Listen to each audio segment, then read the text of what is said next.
Hello student, आज हम देखेंगे वृत्त एवं स्पर्श रेखा के प्रश्नावली 1 का प्रश्न। यहाँ पर हम सॉल्व करेंगे वृत्त से संबंधित जो भी सवाल यहाँ पर है। बहुत ही आसान प्रश्न है और यहाँ से बिल्कुल आपके 3 से 5 नंबर के सवाल बिल्कुल आपका आता ही है। तो इसे आप एक बार अवश्य बनाएं और प्रैक्टिस हमेशा करते रहें इसको। पहला प्रश्न है, वृत्त की जीवा की लंबाई ज्ञात कीजिए यदि पहला त्रिज्या बराबर 13 सेंटीमीटर तथा जीवा की केंद्र से दूरी बराबर 12 सेंटीमीटर। दो प्रश्न यहाँ दिया गया है। इसी तरह और भी यहाँ बहुत सारे प्रश्न दिए गए हैं। तो सबसे पहले हम लेते हैं यहाँ पर पहला जो सवाल है, इसके बाद फिर हम देखेंगे नेक्स्ट जो हमारे लिए थोड़ा सा कठिन है और अच्छे प्रश्न भी हैं। हल। तो यहाँ पर हम देखते हैं सबसे पहले जो हमें दिया गया है, तो हम यहाँ पर क्या क्या दिया है उसके ले लेते हैं। माना यहाँ पर त्रिज्या दिया है। अब क्या किसको हम क्या मानेंगे, इसके लिए हमें क्या चाहिए, एक वृत्त चाहिए। यह एक वृत्त है जिसका केंद्र O है। अब हम यहाँ पर एक जीवा ले लेते हैं। ये आपका जीवा है, इसका नाम रख देते हैं हम A B। और इसके बाद आपका जो केंद्र बिंदु है O से हम यहाँ पर एक लंब डाल देते हैं। ये आपका लंब, इसका नाम रख देते हैं M। तो इस प्रकार हमने यहाँ पर रख दिया। अब यहाँ पर देखेंगे त्रिज्या। तो त्रिज्या के लिए हम देखिए केंद्र से आपका जो भी चाप को मिलाते हैं तो ये हमारा क्या होता है, त्रिज्या होता है। अब त्रिज्या हमें बताया गया है कितना है, 13 सेंटीमीटर है। तो यहाँ हम लिखेंगे 13 सेंटीमीटर। इसी तरह हमें यहाँ पर बताया गया जीवा की केंद्र से दूरी। तो ये आपका केंद्र है और ये जीवा है, तो इसकी जो दूरी है वो कितना है, 12 सेंटीमीटर। तो यहाँ पर लिखेंगे 12 सेंटीमीटर। फिर अब हम यहाँ पर देखते हैं इसमें हमें क्या ज्ञात करना है। तो वृत्त की जीवा की लंबाई हमें निकालनी है। तो वृत्त की जीवा हमारी लंबाई क्या है, तो इसके लिए हमें ये पूरा हमें ज्ञात करना है।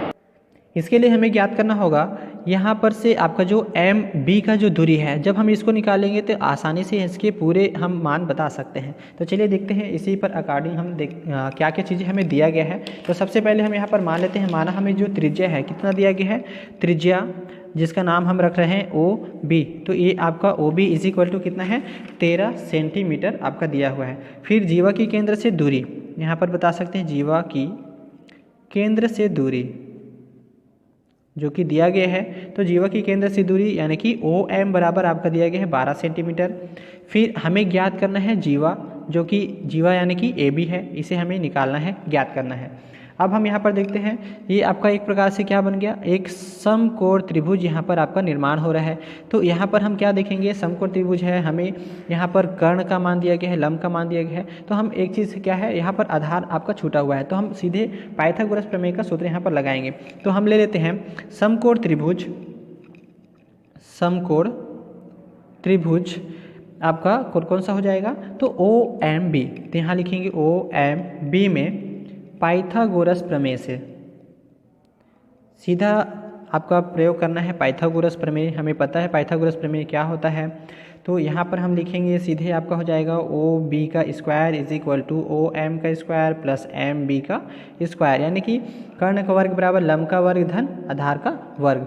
तो यहाँ पर हम जो चीज़ें हमें दिया गया है उसे हम डायरेक्ट भरते हैं। ओ बी का मान हमें 13 दिया गया है तो 13 का वर्ग, फिर ओ एम का मान 12 दिया गया है तो 12 का वर्ग, फिर एम बी हमें यहाँ पर नहीं दिया गया है तो हम यहाँ पर एम बी को वैसे ही लिखेंगे।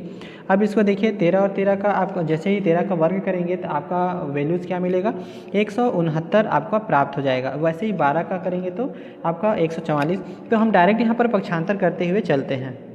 तो हम यहाँ पर सीधे यहाँ 169 आपका 13 का वर्ग हो जाएगा, फिर इनको पक्षांतर करते हैं तो डायरेक्ट आपका हो जाएगा 144। तो हम यहाँ पर डायरेक्ट पक्षांतर भी कर दिए। अब यहाँ पर एम बी का स्क्वायर हो जाएगा। अब इसको जब हम माइनस करेंगे तो हमारा मान कितना मिल रहा है, तो इसको जब घटाएंगे तो हमारा हो जाएगा 25 बराबर एम बी का वर्ग। चूँकि वर्ग है इसलिए दोनों पक्षों में हम वर्गमूल ले लेते हैं। जैसे ही वर्गमूल लेंगे तो हमें यहाँ पर क्या मिलेगा, M B is equal to √25 और 25 का वर्गमूल होता है 5। तो ये हमारा होता है एम बी का मान हमने यहाँ पर निकाल लिया। अब हम यहाँ पर देखेंगे हमें क्या निकालना है, हमें ए बी का मान चाहिए। तो ए बी के मान हमें क्या होता है, तो हम यहाँ पर बता सकते हैं कि केंद्र से जीवा पर डाला गया लंब उसे समद्विभाजित करता है, यहाँ पर हम बताएंगे।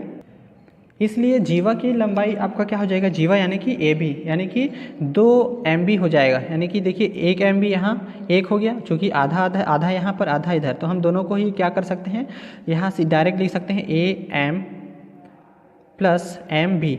और चूंकि दोनों ही सेम है यानी कि एम बी बराबर क्या है ए बी ए एम है, तो दोनों एक ही है, इसलिए हम यहाँ पर 2 बार आपका एम बी लिख सकते हैं, इसलिए टोटल क्या हो जाएगा 2 एम बी। अब चूंकि यहाँ पर मान हम जैसे ही भरेंगे तो यहाँ पर आपका क्या हो जाएगा, तो 2 गुणित एम बी का मान हमारा क्या है 5 है, इसलिए 5 दूनी 10, यानी कि ए बी का मान हमें क्या प्राप्त हो रहा है 10 प्राप्त हो रहा है, यानी कि 10 सेंटीमीटर क्या है जीवा की लंबाई है। ये आपका क्या हो जाएगा आंसर हो जाएगा।